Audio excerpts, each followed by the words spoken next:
Okay, so we've rolled our paper, whether vertically or horizontally, doesn't matter. I'm gonna take my scissors and just cut it somewhere in the middle. It doesn't have to be perfectly in the middle, approximately in the middle. So if I hold it, I'll do it on both. You only need to do one. I'm just gonna, do both so you can see the difference between. So my vertical paper is taller, my horizontal paper that I rolled is shorter, and then you just see the diameter is a little bit different. Right, now you're gonna need another piece of paper. You're gonna put one of those cylinders on top of the paper. I'm just gonna use a Sharpie so that you can see better, and I'm gonna trace around as best as I can. It's gonna be a little messy, but that's okay. So there's my oval-like circle, and then you're gonna cut that out. Oh.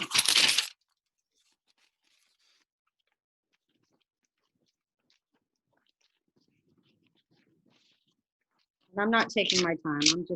I'm not grading these. These are just practice. So after I cut it out, I'm gonna put that back on top of that, and then I'm gonna tape that on there.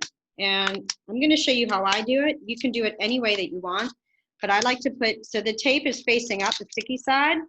So I'm just gonna put the tape facing up so that now when I place this on top, I can hold that gently and just take that tape and tape up the sides here, like that.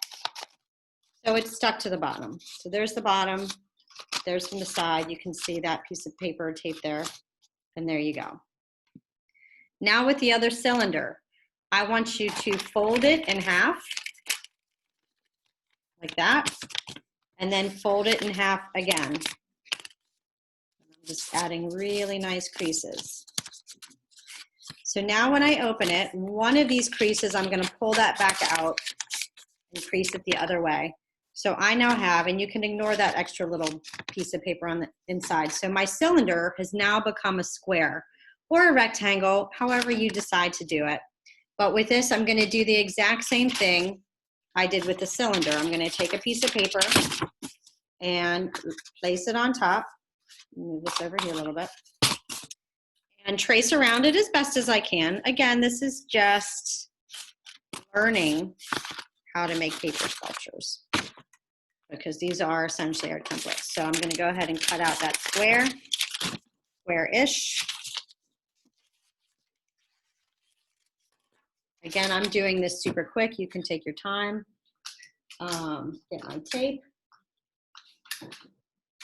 And again, I like to place it so my tape is facing up.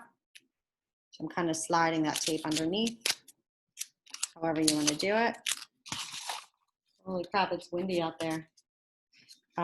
Lay that on top. Let me flip this over. My base is not flat. That's all right. And pull that tape from the side. So if I go here, you can see I'm just pulling that tape up.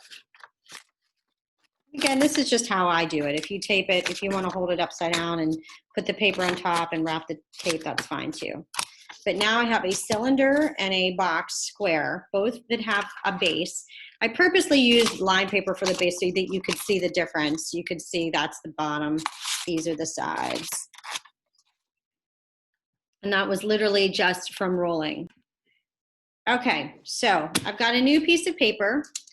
I'm gonna take this short side of the paper and dog ear it, meaning folding it at an angle so that this side aligns with this side. So I'm just literally folding a triangle, making a crease. Now from here, I'm just gonna cut off this extra piece here. If I trace along this side, I'm gonna cut that off. And then I'm gonna cut down the crease so that I have two triangles.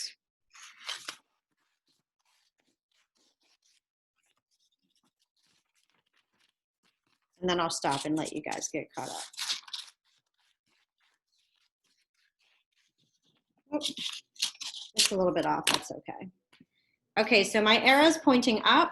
So I'm gonna fold this. I'm gonna put my finger in the middle on the bottom, this corner over to that corner, keeping my finger down here, right? So my finger's there, I'm gonna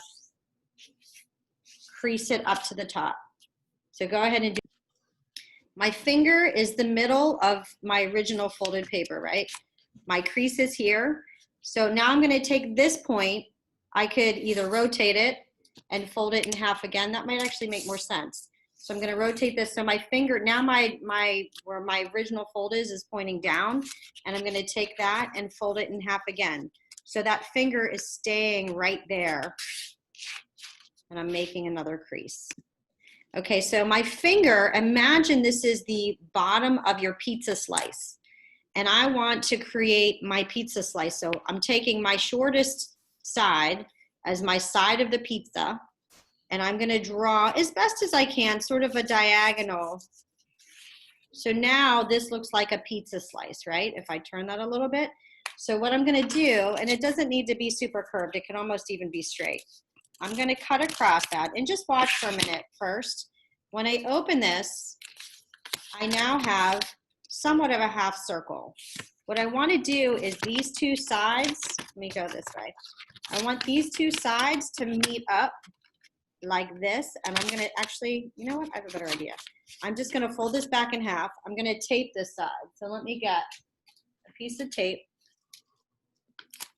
tape over that. So when I open these, I now have like a TP, or a four-sided triangle. Like classroom is, while this is flat, I'm just gonna cut a little bit of a curve through the middle. So when I open it, this would create a vessel, and I could put a bottom on there. So it's just another way to get different stencils and templates.